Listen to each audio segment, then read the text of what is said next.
Hello and welcome to another edition of Reality NSFW's coverage of Big Brother Canada 10. I'm Bobby Goodsby, your host, alongside my good friend and co-host, Mr. Brent Wolgamott. Brent, how are you? Doing great. Happy to be here to talk Big Brother Canada. We didn't get to talk last week because I wanted to watch the Survivor premiere. It was 2 hours long, so I wanted to see everything about it.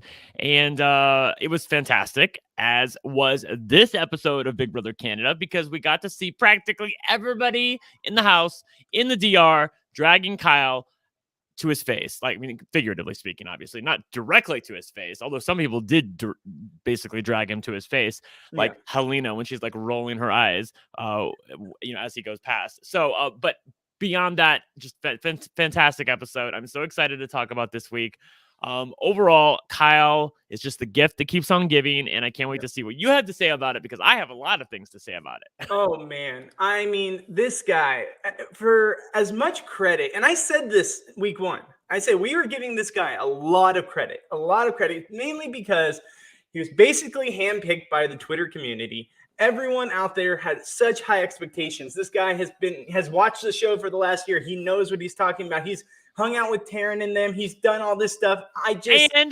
And he was the number one pick out of everybody at RHAP. Everybody wanted to pick him number one. He was the number one pick in their draft, number one pick in my draft. I was bummed that I had the number two pick and didn't get him. And I said, well, now we're giving him this high praise. Let's see if he stays there or if he has a fall from grace. And my God, this week, did he have a fall from grace?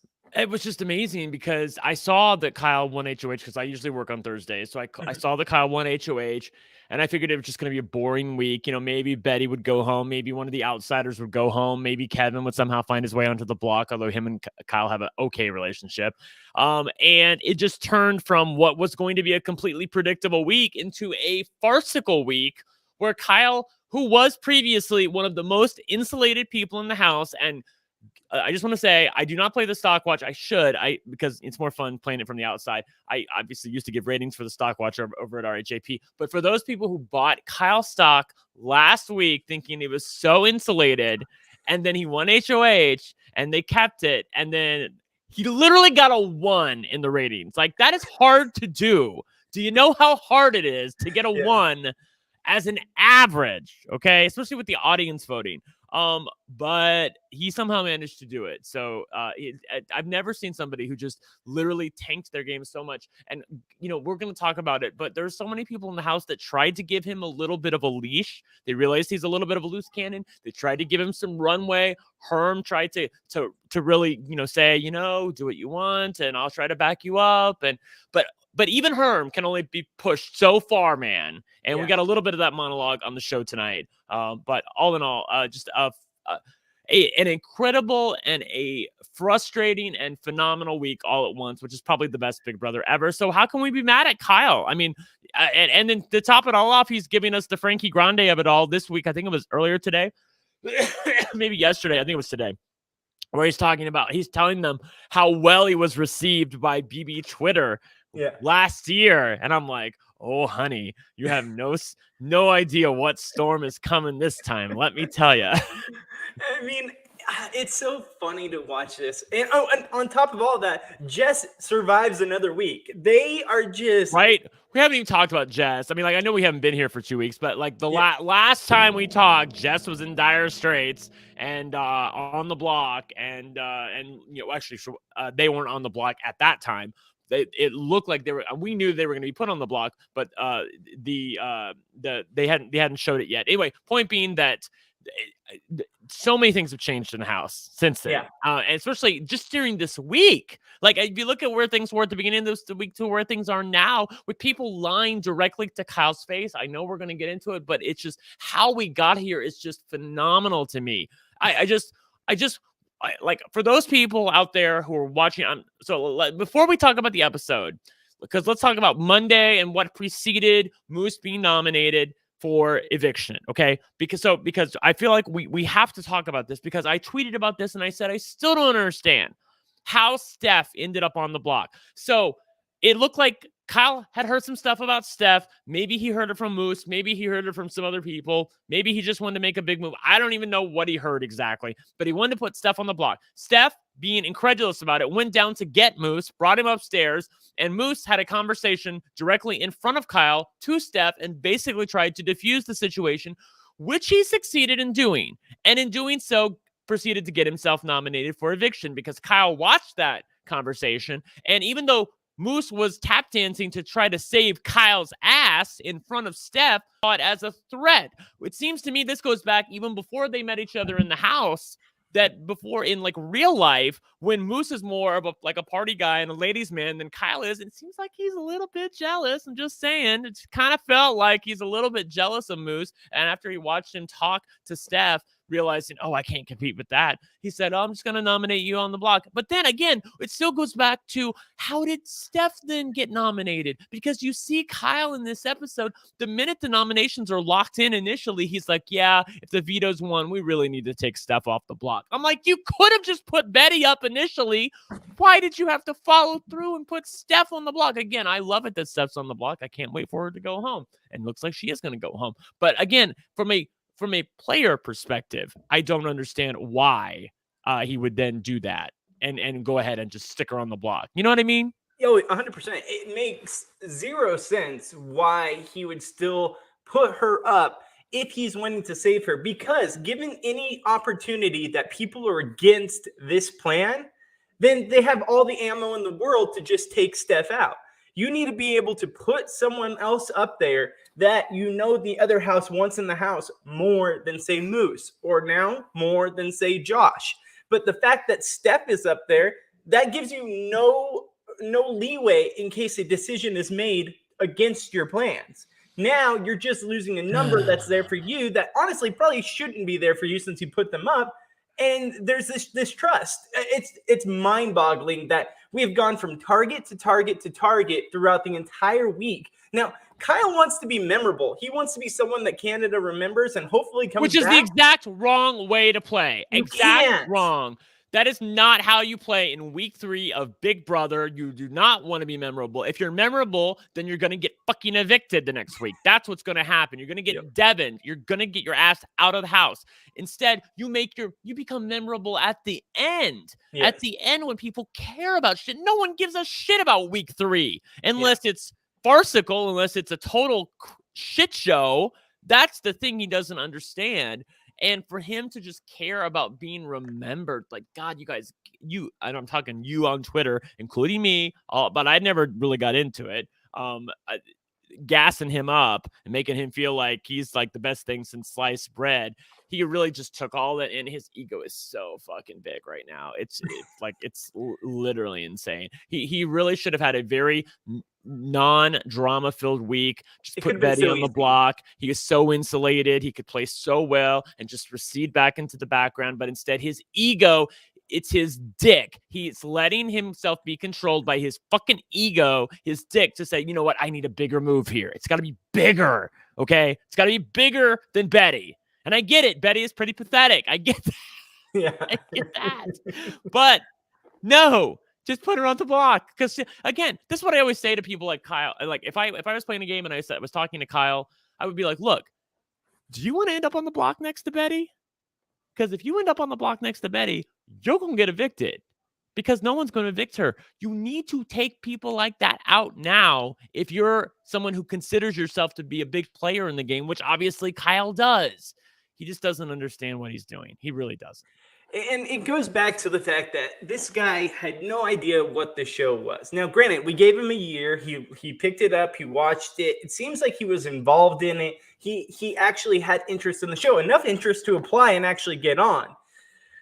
But I don't know if 1 year is enough time. Did he actually apply, or did they contact him?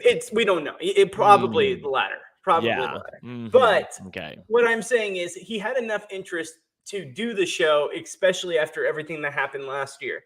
But 1 year is not enough time. You know, someone like yourself or I, we've watched this show for years and years and years. And I still feel like if I got on, I wouldn't know the exact gameplay. Because guess what? Every gameplay is different once you get into that house with the people you're surrounded by. So for me, we gave this guy too much credit. It's plain and simple. We gave him too much credit. Oh He's yeah, a 100. 3-year-old kid.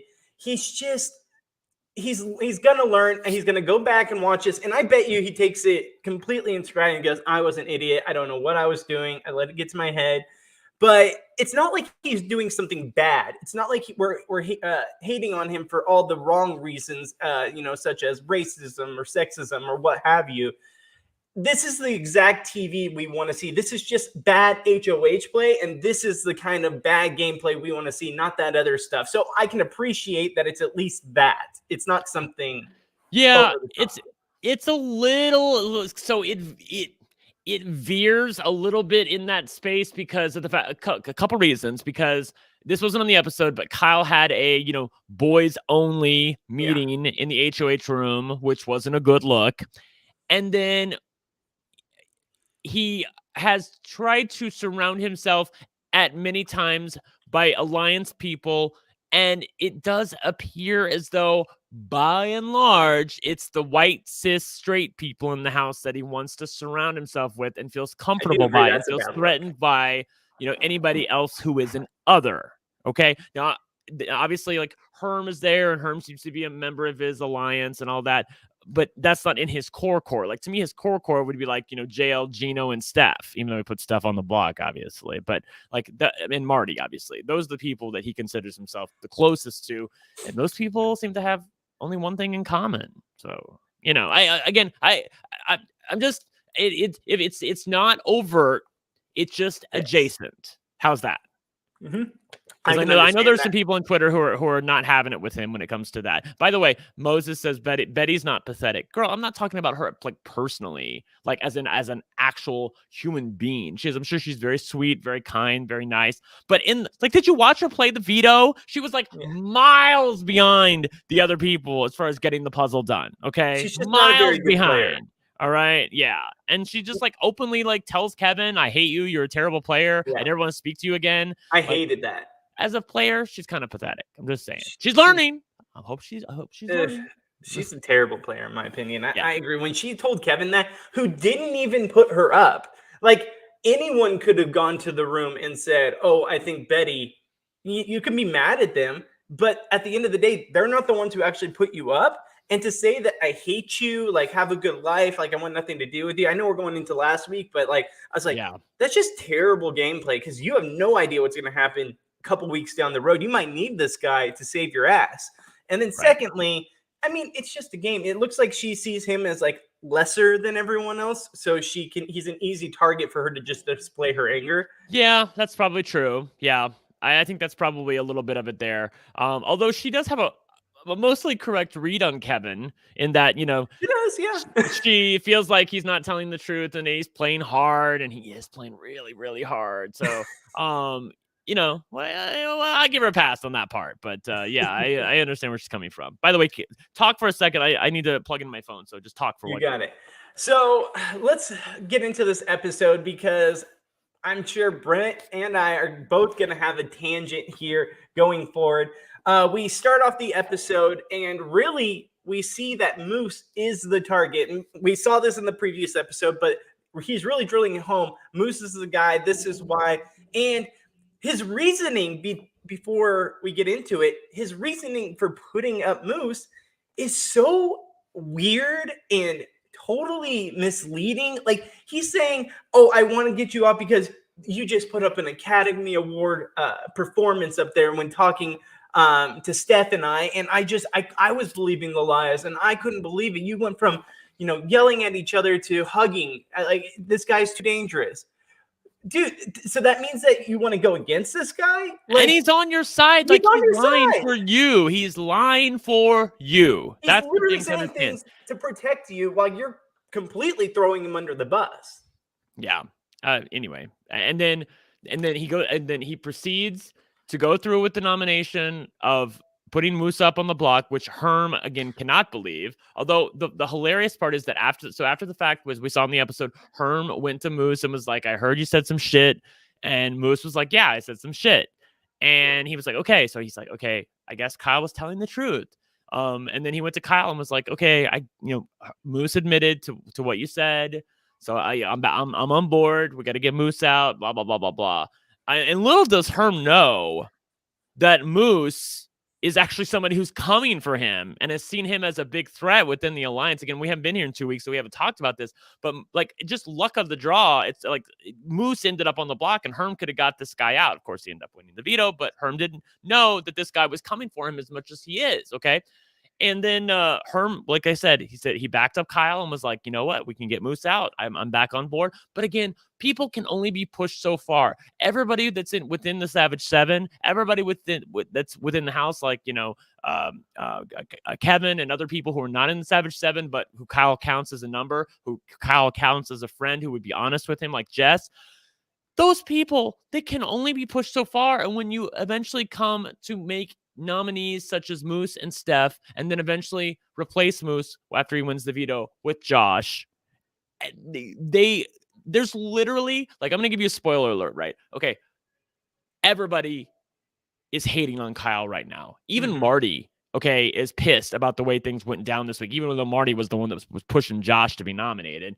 Marty is pissed at Kyle right now. I swear to God, the vote's going to be 8-3 tomorrow. I swear to God, the vote's going to be 8-3.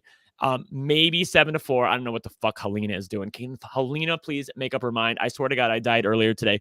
And I know I'm all over the place, but Herm was talking about Helena, and he was like, she hasn't made up her mind which way to vote. She can't even make up her mind on what to eat today. And I'm like, I never cackled so hard because it's the truth. She gives me so much fucking stress. I told people, just wake me up on Thursday when Helena has finally fucking decided what she's going to do. Luckily for us, we don't really need her. Okay. It seems like we got the votes no matter what. So I don't know why Helena doesn't want to be on the side of the votes. And you know what? Again, I'm all over the place, but in Big Brother, you have to pick a fucking side, Helena. So pick a fucking side and get to it. My favorite part of the episode was Helena being like, I can't believe him. He thinks I'm dumb. I'm stupid. I'm dumb, not stupid. Like, she completely made fun of herself. I'm just like, girl, come on. No. Like, God.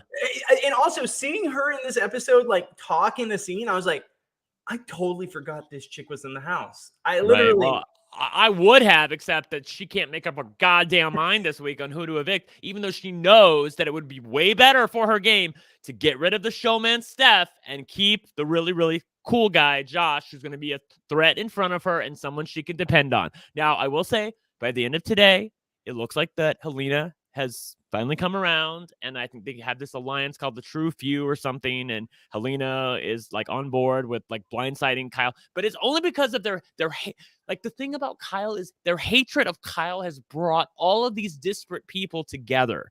They all hate Kyle so much and his ego that they all want to blindside him. And as of 8:30 tonight Eastern time, the blindside is still on.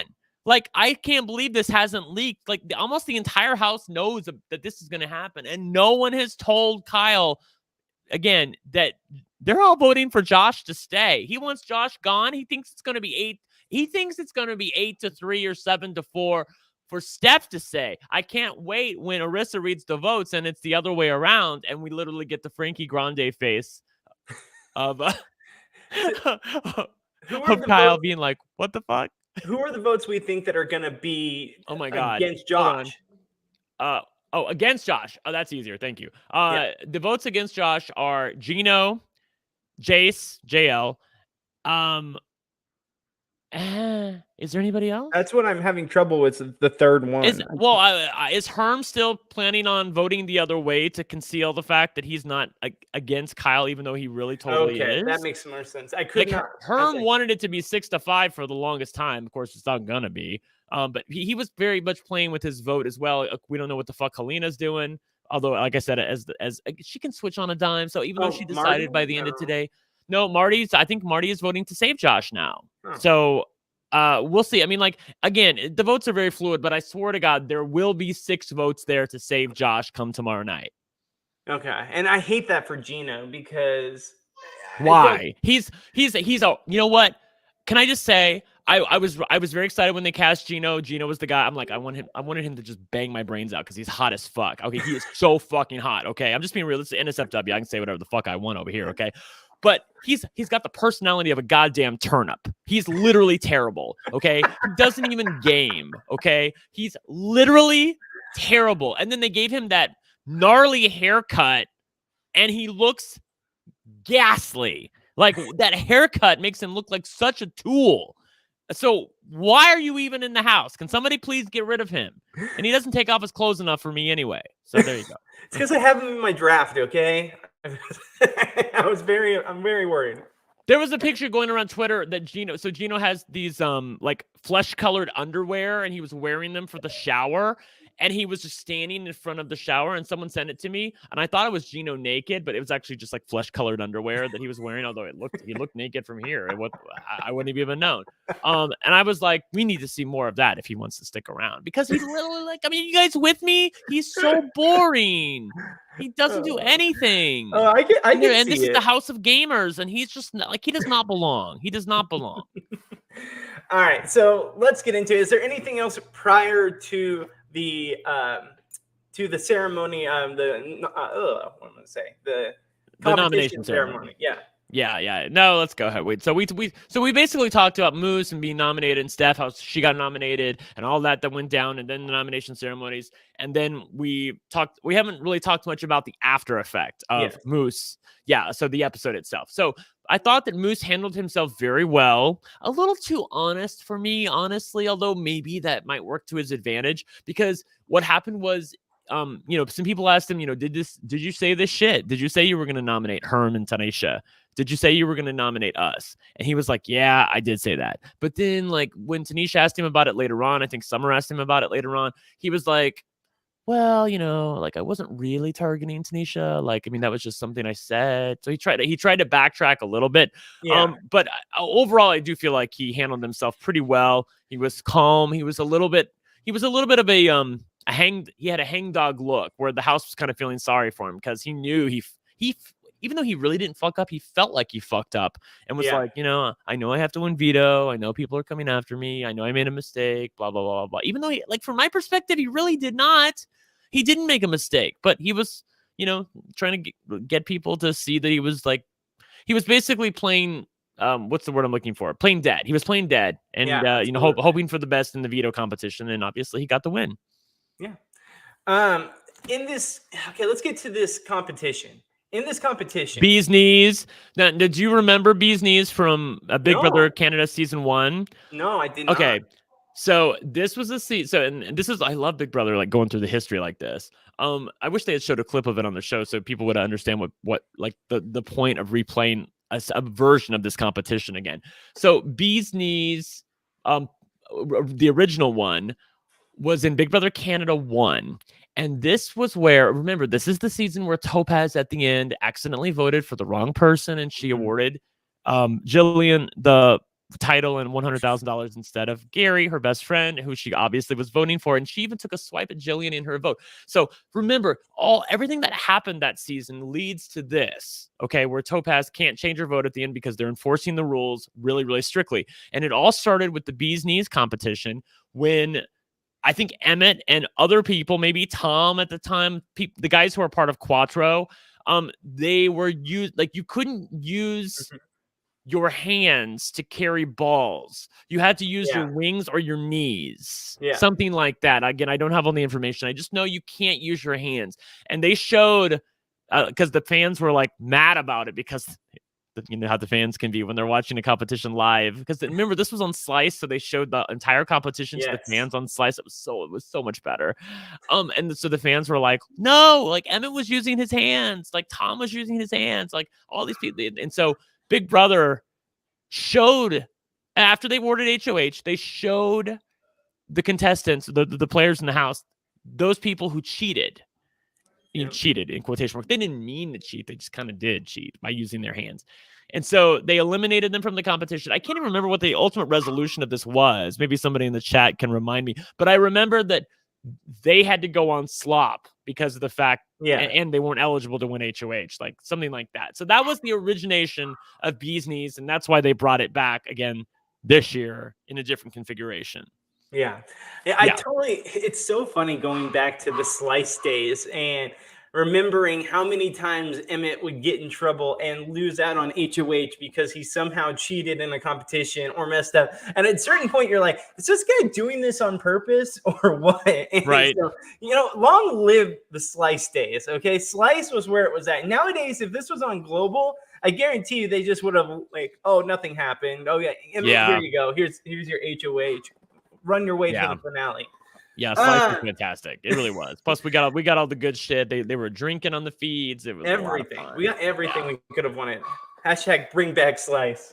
So let's talk about the competition though. Do you like this competition? Do you think this is a fun one? Does it make good TV? It was very Survivor-esque. Yeah. Where you had to do some physical stuff to get the shit going at the end with the sort of puzzle / maze. But again, you saw by the end, even somebody like Betty, who was completely irrelevant in the competition, made up time and made it to the end and had a shot to win if she was better at doing the maze thing. So like it was all about the little puzzle / maze at the end. And, again, it felt very Survivor-esque because it was that kind of feel to it, where it was all about the ending thing. And also, you might have 6 balls and then knock them off. Like I think Josh had like 5 balls at one time and then knocks them off.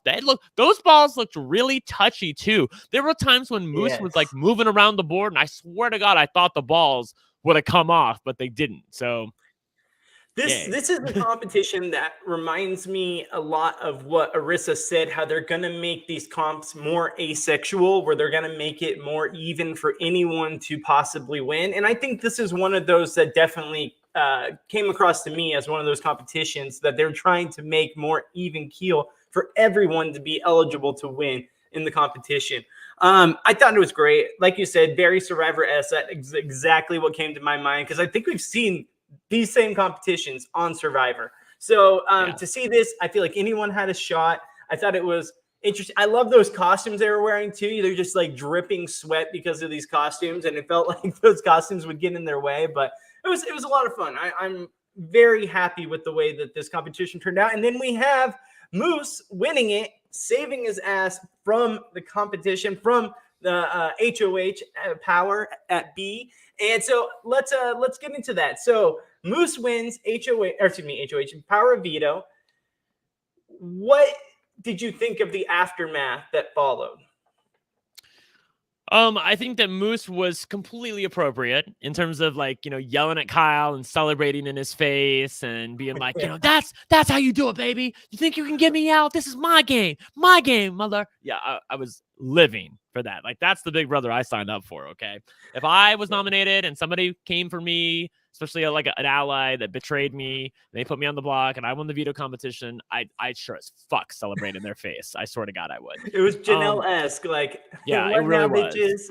Yeah, exactly. So I thought that was really fun. Kyle was pissy, which I love to see, because he's so pissy and he's so mad that Moose won. And he knows like Moose is going to be around next week. Moose is probably going to come from him. So now he's got to deal with that bullshit. Little does he know the entire house is going to come for him next week.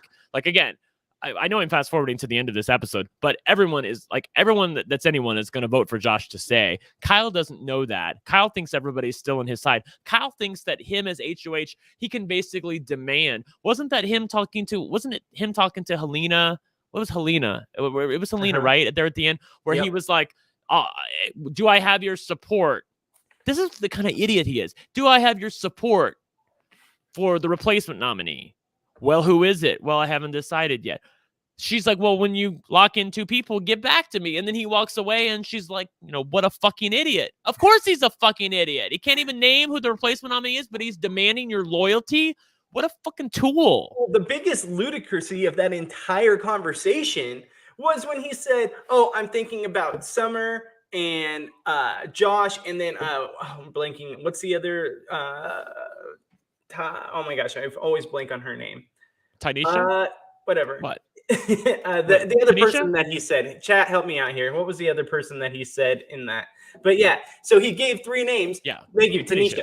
So then he says Tanisha, Summer, and Josh. And then Yet Tanisha and Summer have nothing to do with this. He's not even close to nominating them. If you're gonna say any names, say like Jess and Josh and someone else. But now you're having more ammo for these people to say, well, hey, he said that your name was a possibility later on. Like as if this guy wasn't in enough hot water. He's nominated multiple people. He's thrown out multiple people's names, and now he's throwing out 2 more names of people that were supposedly in his alliance that he knows he's not going to nominate. But now Helena has this ammo to say, hey, well, you're 2 of the names that he was thinking of. Because he's not being straight. He's not being straight with her and saying, hey, no, this is who I'm targeting. Would I have your vote? I know. It's mind-boggling. Yeah. And as Adam says in the chat, it's legendary. Yeah. Legendary, yes. Legendarily bad. It's so bad. Phenomenal. It's so bad. Yeah. Okay, so let's get into they're in the HOH room and they call in Marty and they're wanting to bring Marty into their alliance. This is Gino and Kyle. And Marty's kind of not too happy that he's getting the call to join late. That yes. He thought he was with you guys, and now why all of a sudden are you guys saying, oh, we want you to join now? This is the real group. So why wasn't he a part of it before? I mean, I think he just again, we didn't see week one feed, so we don't know exactly how this happened and how this went down. From my perspective, Marty just wasn't in the room at the time, and he's also one of the older house guests, so he was just maybe not included, maybe not in the right room at the right time in order to get into said alliance. And this is always awkward, especially when your alliance has a number in it, which obviously theirs does, which the Savage 7 or whatever they call it. Then you bring somebody like Marty in, you have to let him know who's in it. You can't just say, oh, this is our alliance of these 3 people. Why don't you join? Or we want you to be a part of something that we're creating. You have to expose it to him that you were in a previous alliance and then let him know these people were in it. These people are now not in it. We want you to be a part of it because of the fucking number in the name. If I ever had an alliance on Big Brother or Survivor, I would never, ever put a number in it because then you have to count for that number when you're trying to get other people to join later on down the line when alliances invariably break up and people feel like they were left out. Make sense? Yeah. Yes. Well, and so I'll get into Marty. Marty is very interesting to me. So I know he's the older house guest. He's definitely head and shoulders above, in age over these other children in the house compared to him. Right. But the main problem I have with Marty, and I don't know if this is something he was actually planning or is it just happened to be truthful that he feels threatened by these people, but we are now 2 weeks in a row of him targeting the gay person in the house. And he got his way the first time, and now Josh comes up. He throws out Josh's name, who has been in no one's plans, who has really done nothing to shake the house. He kind of forget that he's there sometimes. He's in the background. We saw him a little bit, last week. But where did this come from, and why does he continue to target the gay people in the house? It really frustrates me. Does it piss you off? I mean, yeah. Marty just seems like he is comfortable being around people who are like himself. I think more so than Kyle, I feel like Marty is guilty of targeting the others. In a way. I don't know if he even realizes it or it's conscious. The thing that I guess makes it more annoying about Kyle is that Kyle is always cognizant of the optics. He's always talking about the optics and how this looks and whatnot. And then he goes and does the same thing. Whereas Marty seems like he doesn't even realize it. So it's like, well, it seems like Marty is a little bit more guilty of it, but Kyle is maybe less guilty of it, but seems to have more accountability for it. Does that make sense? Yeah. Oh yeah, they're both kind of annoying the hell out of me. So even though Marty seems like he's turned and he's now voting for Josh to stay, I don't really trust him, and he can kind of go because he's not really giving me a lot either. Like if you're gonna be the old man in the house, and let me say I know he's younger than me, but he feels like the crazy old man in the house. He feels like the old man in the house. You need to be the crazy old man in the house. You need to be fun, and he's not very fun right now. He seems kind of downtrodden and kind of playing the game a little too seriously. When you're 43 years old, you're supposed to have more fun than that. Come on. Yeah. All right, so let's actually take a break real quick. We got to get to the commercials. Everyone's favorite. Yes. So while we're at this point into the episode, let's take a break and we'll be right back after this quick commercial break. Lucy Nicotine is a company founded by Caltech scientists and former smokers looking for a better and cleaner nicotine alternative. Finally, tobacco alternatives that don't suck. Researched and developed for 3 years to be made for people, not patients. Lucy has created a nicotine gum with 4 milligrams of nicotine that comes in 3 flavors: wintergreen, cinnamon, and pomegranate. Lucy also has a lozenge with 4 milligrams of nicotine in cherry ice flavor. Each and every flavor actually tastes great, and it's convenient and discreet. Products can be enjoyed anywhere, on flights, at work, on the go, or even in the gym. I am so happy that Lucy is sponsoring us. Ever since they came on board, I have gotten no less than 5 of my friends transitioned over to Lucy and put their cigarettes down. They like the gum. I'm used to seeing the packages all around. This stuff is great, and it's really helping people make much healthier choices. So get on board and join the Lucy movement. Hey, it's 2021. Get rid of your cigarettes, unplug your vape, throw out your dip, and get some Lucy nicotine gum or lozenges. This is the real deal. A subscription to Lucy comes directly to your door each month. It's so simple that you don't even have to leave your house because Lucy has delivery down.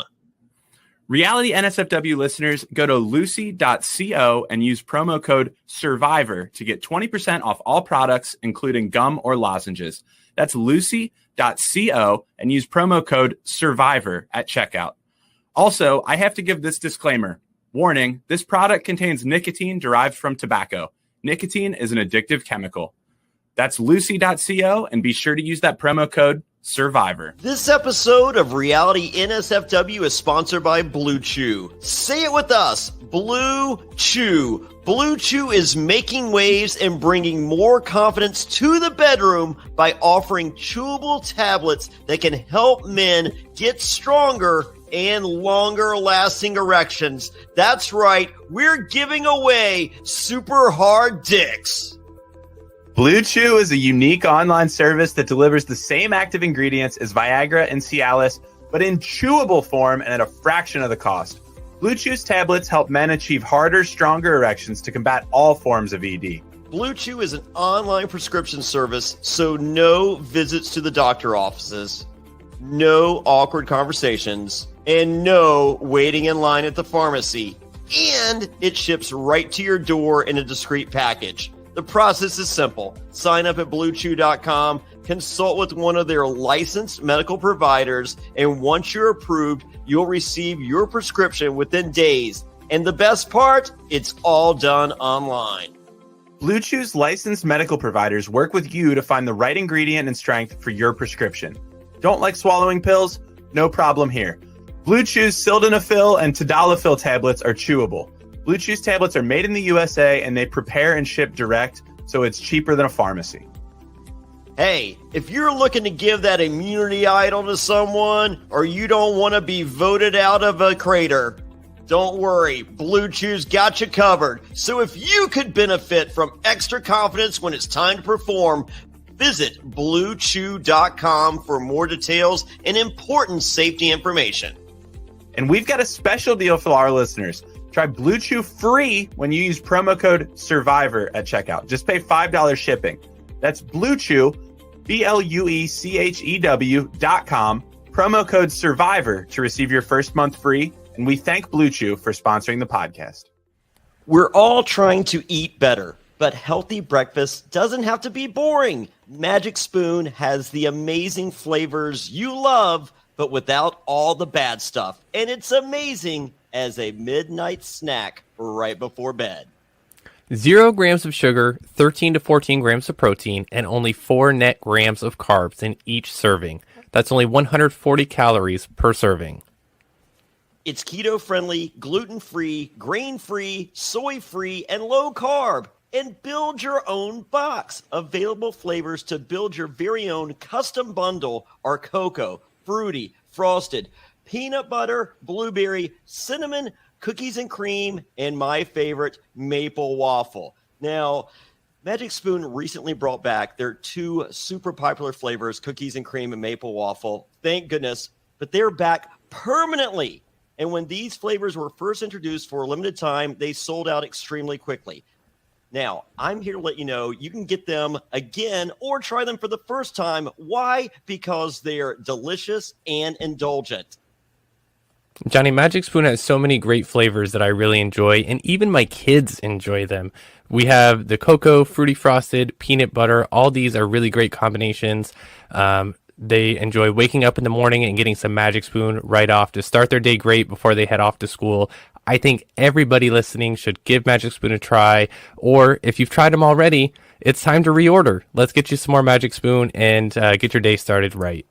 Hey, when I finish a podcast late at night, the first thing I'm thinking is not sleep. It's let me grab a delicious bowl of Magic Spoon before I go to bed. So go to magicspoon.com/survivor to grab a custom bundle of cereal and try it today. And be sure to use our promo code survivor at checkout to save $5 off your order. And Magic Spoon is so confident in their product, it's backed with a 100% happiness guarantee. So if you don't like it for any reason, they'll refund your money, no questions asked. Remember to get your next delicious bowl of guilt-free cereal at magicspoon.com/survivor and use the code SURVIVOR to save $5 off. Thank you, Magic Spoon, for sponsoring this podcast. All right, we are back. Everybody who is on the YouTube channel, please hit that like button and follow us if you can. We would love to have you guys be a part of our community, and all the support we get helps us stay on the air and continue to bring you guys excellent coverage of Big Brother Canada, Big Brother Celebrity, what have you. So if you can, smash the like button and give us a sub. All right. Excellent. So Brent, what after all of that has happened, we see Marty talk and join the boys, join their crew.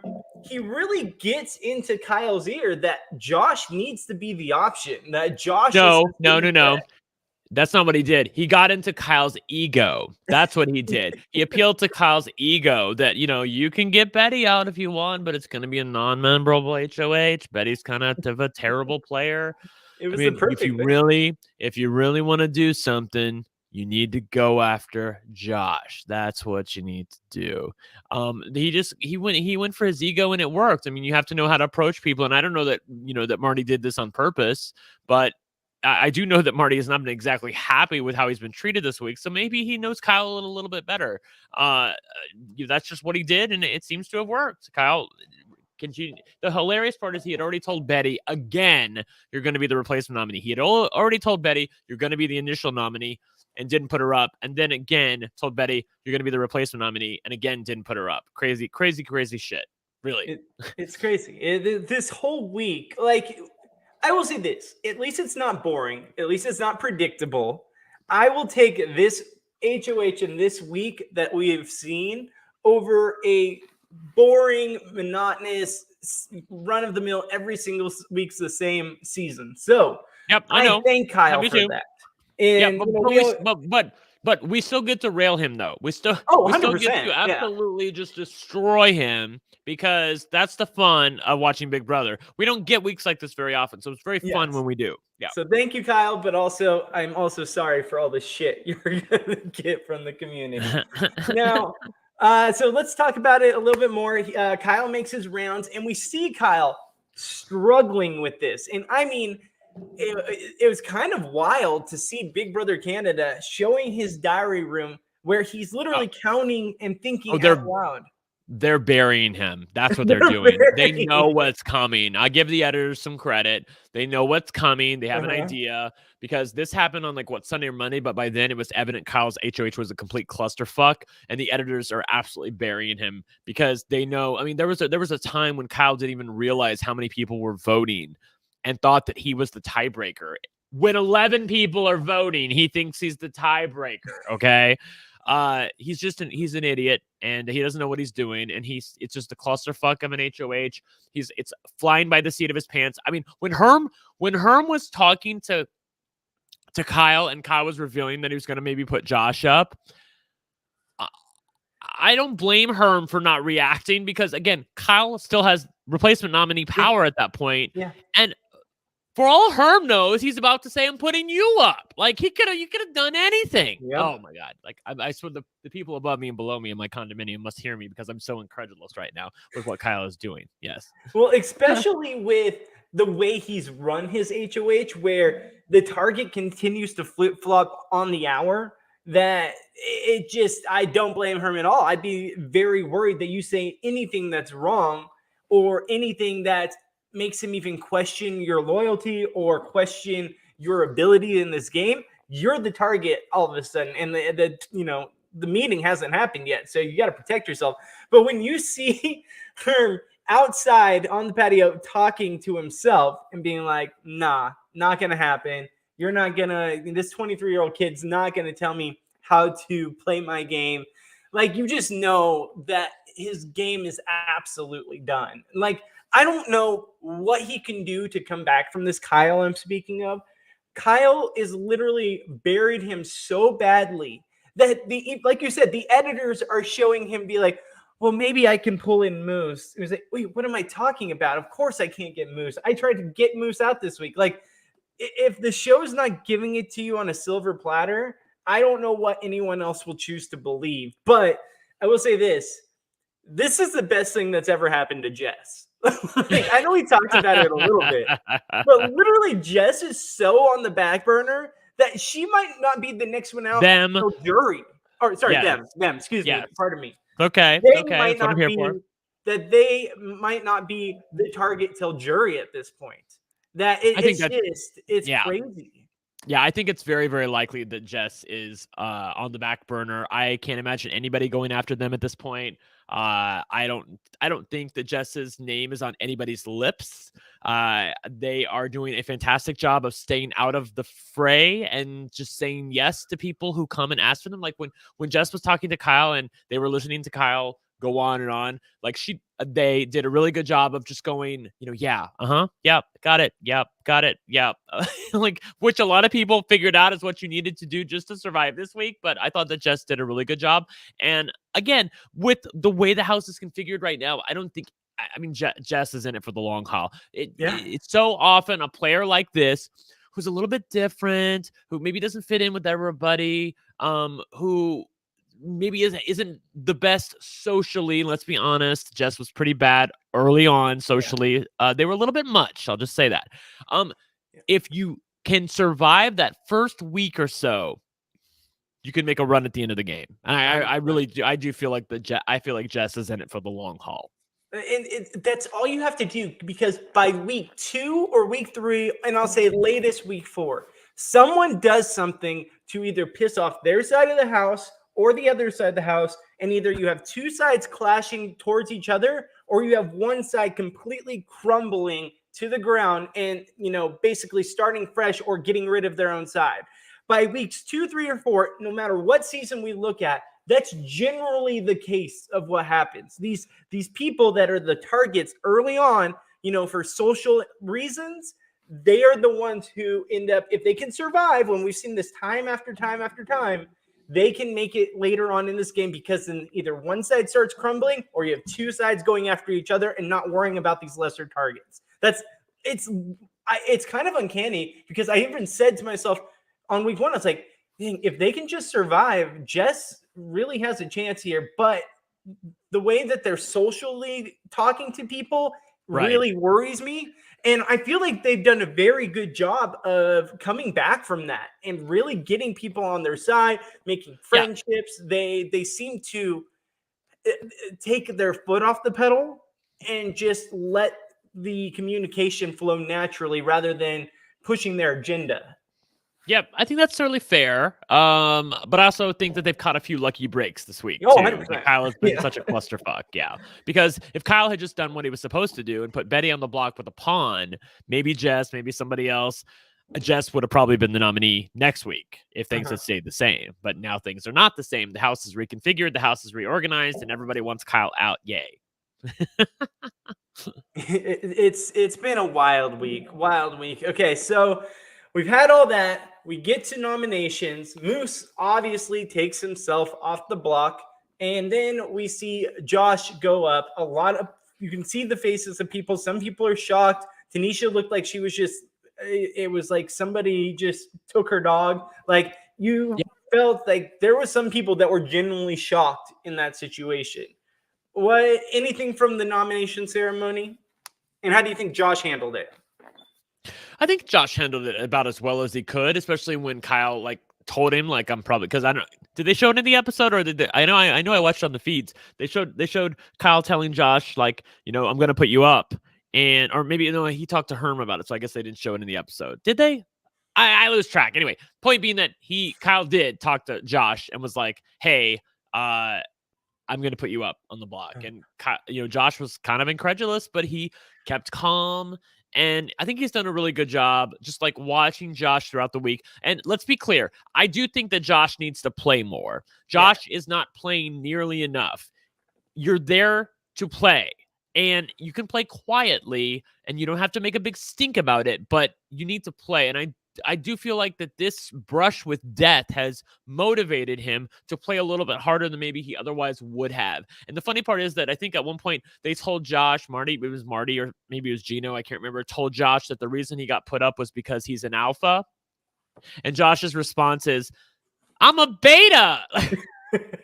He's like, I'm a beta. What the hell? What are you talking about? I'm not an alpha. So Josh was invited to the all boys club thing that Kyle had. And he came out because Kevin was not invited to it. The girls and Kevin were not invited to it. Mm-hmm. And then Josh came out and told Kevin, like, oh my God, like, I can't believe I had to go to that. That was terrible. Like, they were just talking about football and girls and sports and stuff. And it was really, really bad. So, Josh has done a good job of ingratiating himself to some people that are going to be making the decisions this week. And it looks like he's going to stay. I think when Josh survives this week, I honestly think Josh has got a very good chance at this game because I think he has social bonds. He's not gaming overly hard. He has enough insulation around him that I honestly think he's playing a very, very good game. Now, granted, we thought the same thing about Kyle 2 weeks ago until he got some power. Yeah. So as time will tell. But what are you thinking about Josh's game? Do you think Josh has longevity here?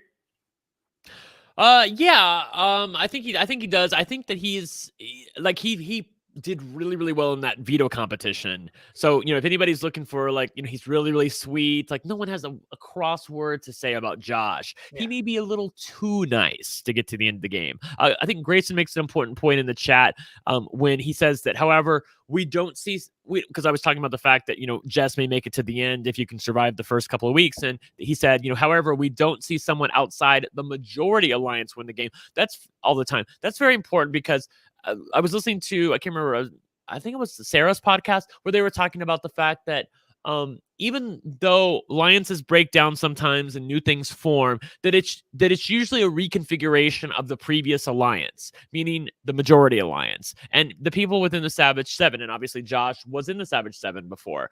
So if they reconfigure, usually it's the same people reconfiguring because you have to tell the people in the new configuration what your plans are and why you're doing stuff. And that's when you're recounting the history of the house, it's a lot easier to tell people who were previously in the alliance because they already know the history. If you're bringing new people in to talk about said alliance, you don't want to tell them, hey, I was previously in an alliance that you weren't a part of and here's what happened. That's very awkward to do. So that's why people who are within a majority alliance, even when the alliance breaks down and it reconfigures, it's usually somebody from the majority alliance that wins. And that's what Grayson is talking about. However, there's been such a complete upheaval this week for the house and so many disparate people working together to blindside Kyle. I really do think it's going to be very fluid moving forward.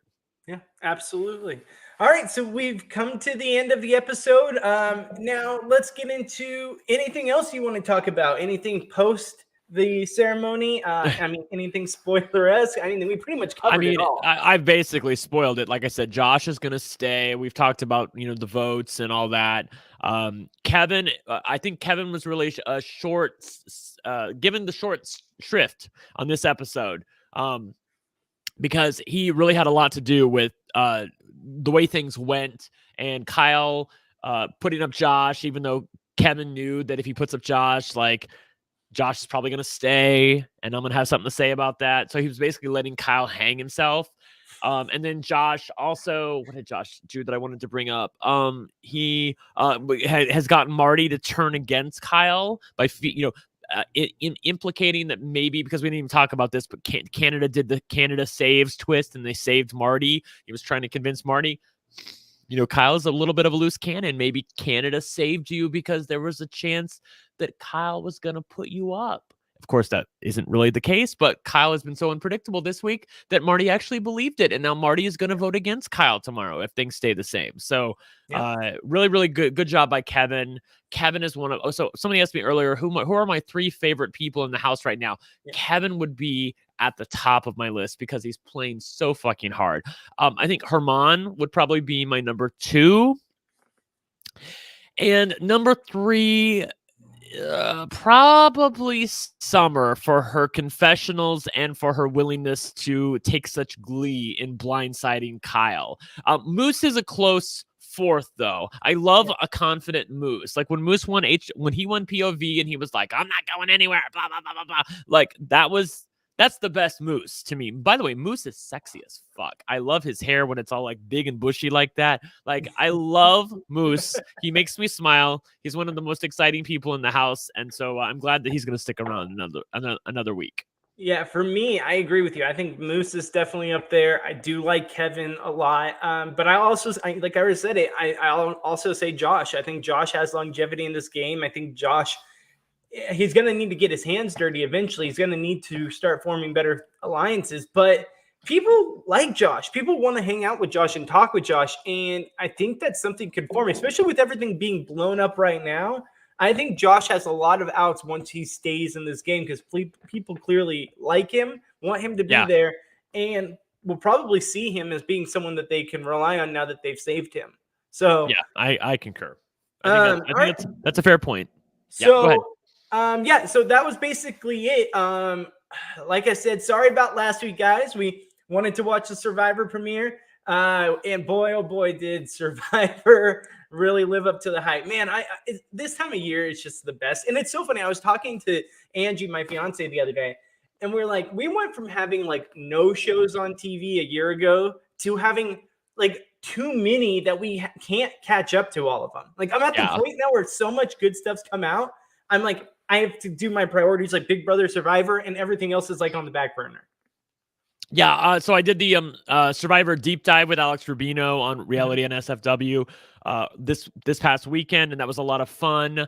Really, really exciting. We got to talk about Tori. Obviously, I have a little history with Tori from having interviewed her on Sequester season 3 and just being in that community with her. Actually, I received a very nice note from her after that podcast. Nice. Do you think the contestants don't watch? Even like we have a little bit of a smaller podcast here comparatively to like RHAP. The contestants watch everything. Let me just tell you that. So yeah, everybody. I know the contestants watched. Many of the contestants watched that episode of the deep dive of Survivor. So very, very cool just to hear from her and from other people. I love talking Survivor, and you're right, the first episode did not disappoint. It was fantastic, and I look forward to watching the rest of the season. I mean, to be fair, if we were on Survivor or let's say Big Brother and we're evicted from the game, like you and I would be watching everything that's been said about us on RHAP here, what have you. You know, dude, when I was on Sequester, I think there were like 4 or 5 different podcasts that were covering it. It was like silent podcasts, and then oh god, the girl with the 2 guys, the Roxy's podcast, and then RHAP, and then the Podquester podcast. I listened to all of them I listened to every single fucking one because I want to hear. I'm such a narcissistic bitch that I want to hear what people got to say about me, whether it's good or bad. So yeah, that's totally fair. I feel like yeah.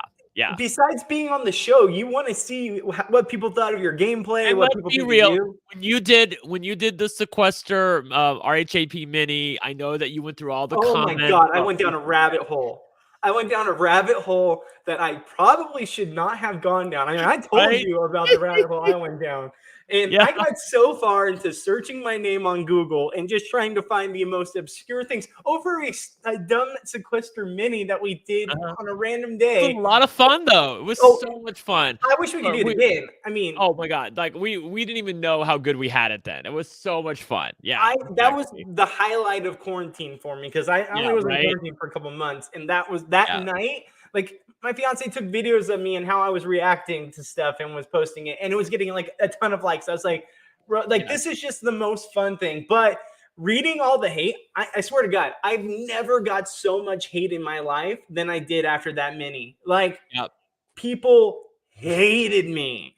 And I don't know. Maybe that's the reason I'm not on RHAP anymore. I don't know.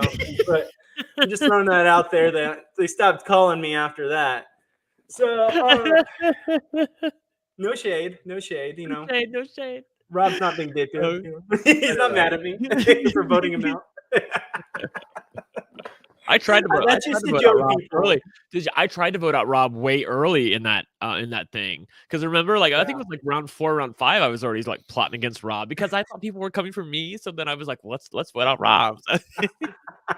Oh man, and thank you. Yeah, Tracy over here with Bobby, the king of M&Ms. I still have that gift saved somewhere that someone sent me. That was so much fun. So much fun. Yeah. No. Oh my God. Oh, I will say this. I did hear Rob talking a few months later, and someone brought up the Sequester Mini. And this is when you and I were gone from RHAP. And he was like, I forget what happened, but his wife was on the podcast, and she's like, "Oh, don't get him started on that." And he's like, "Why? Why didn't someone was saying why? Why don't you want to talk about it?" Oh, he's very upset still about that. You know, he's like, and they're like, why? And they're like, well, 2 people voted me out that I feel like were very stupid. He's like, it was a whole thing. I don't think it was worth talking about, but he's still heated. That night he was so mad about it. And I was just like thinking, listening to this podcast, being like, that's me that he's talking about. Me and Jenny. Talking about. He's talking about. He was but he's I'm sure he's also mad at himself because he never really made the point because he didn't know how Sequester worked at the time. He didn't know what was going to happen at the final 4 and how basically if you let a couple get to the final 4 of Sequester that you're guaranteeing that one of them's going to go because even if you vote one of them out, they're not going to drag the other person. So you can't get both of them out at the final 4. One of them's going to go to the final 2 and they're going to win the game. So that's what he needed to say to you guys at that point to open you and Jenny. And I don't even know if Jenny would have turned at that point, but that's what he needed to say to you and Jenny was vote out Liana now. And then at final 4, then vote me out. That's what he needed to say. Okay, but he didn't know how it worked. And that's why it didn't work. And you all didn't know. I know we're going down another rabbit hole, but I will give you guys the real tea only here at Reality NSFW. I had a pre-game alliance, okay, with Puya. He messaged everyone, but he specifically messaged me because no one else was talking to me. No one else really knows me. You knew me, but I decided to be. I played it straight. I didn't even talk to Taryn and Melissa. Taryn wasn't playing. I didn't talk to Melissa about it. I just played it normal. Yeah, it wasn't a big one. It was more of a let's get the updaters together and then let's not go after each other. And I kid you not, everyone. I just wanted to play the game. I was lucky enough to be there. There's so many other people that should have been there over me probably. Because I wasn't a big name. Can we stop real quick? So I don't understand. So Mel was the first person voted off. She's an updater. How did that happen? I was in pure survivor mode at that point, okay? The biggest blessing I have was I started off in a room with you and Rob, and Rob offered up to be the first nominee. That's the best thing that happened because I swear to God, I went into this game convinced I was going to be the first one out because not a lot of people had a relationship with me and they want to play with all the big names and get further. The fact that I got down to 4th place, I understand people didn't think I had a great game, whatever. I was in pure survival mode the entire time. The fact that I got there, I was like, my mind was blown. It's like, holy shit, how am I not gone this round? Holy shit, how am I not gone this round? We got all the way down to the final 4, or let's say final 5 with Rob. He was throwing out the stuff. The whole time I'm thinking, okay, Rob gone. That's fine. I'm getting around to another round. You're just like thinking about moving ahead a number. Like, so if we vote out Rob at 5, we get to the final 4. Yeah. Not even thinking what happens at the final 4. Yeah. Yes. And I swear to God, I was like, people aren't going to vote for me to win. No matter what, even if I had the best game and got there, they're going to vote for one of the well-known people. And I think if you could have got to the end with Jenny and been really, really good. Because Jenny at the time wasn't doing as much. I know we're really out down the rabbit hole now, but whoever, we don't care. Yeah. So like Jenny she was just doing like 1 or 2 podcasts a month at that time. And she does like the Joe Millionaire thing with Rob. It's very, very funny, by the way. But she wasn't as as well known at the time. I'll just say. Yes. I think if you could have got to the end with Jenny, but again, once you got Rob out at 5, there's no way to get to the end with Jenny because one of you is going to get dragged. Yeah. And Jenny came out a while later saying, well, Jenny or Bobby, I was trying to convince you to vote for Liana. You literally never said vote. Yeah, I know. Ever. She was hoping you would just do it, and that way she could do it. But she couldn't suggest it because then she would be seen as a betrayer. That's exactly. The thing. Yeah, but I know. She needed to be a little bit more obvious about it. But again, it was a learning experience for everybody. It was. But then I voted for freaking Puya because I thought Liana was going to take him out if I voted for him. She totally got me on that one. And then the worst thing I did the entire time was I said when I was voted out, I'm going to drag Liana because you're the best player. That single quote. That one right there. Yeah. That quote got me so much shit. I got shit on for months. And granted, it wasn't a great quote. It was terrible. But you guys have to understand, I didn't expect to be there. And I was just shocked I made it that far. And then I knew that I had this relationship with Puya. Jenny was on my side at the end. Who's sitting there, probably playing the best game, but has no relationship with me, is Liana. And so I was like, I want my friend and someone who was somewhat working with me there. I know. What you should have said is the person I have the least connection with right now. 100%. Exactly. But I was so caught up in that moment to still I was there, all this stuff. I just said what I said, and it brain farted out. And so this is my public apology for that. I've explained it to her many times, and I'm sorry we're going down this rabbit hole. But my God, stop with the hate still. Oh well. I love it that the people who will watch that, if you go on YouTube like that, the most of the minis are gone. But the Rob as a podcast one is all over YouTube. Like you can go back and watch that. And some people have really edited it together to make it something you can actually watch. And I've actually watched it a couple times. It's very, very good. Yeah. I showed it to my whole family. Let's wrap it up. All right. So that's it. Sorry, my brain's gone now. That was like months of getting something off over a year of something getting off my chest. Really? Yeah, we've talked about it, but we've talked about it, but I needed the world to hear it. Yeah, I know, right? All right. So, we will be back next Wednesday, hopefully talking more Big Brother Canada and not so much Sequester, but we will definitely be coming back with next week's episode immediately following the episode. We'll be live after that on Wednesday night. Brent, anything else before we get out of here? I'm good. All right. I think I covered everything. All right. We covered everything. All right. So for Brent, you can find him at OneLuckyGay on Twitter. You can find me at Goodsby Bobby. We'll be back next week. And until then, have a great night, guys. We'll see you then. And for more reality NSFW content, visit ad-free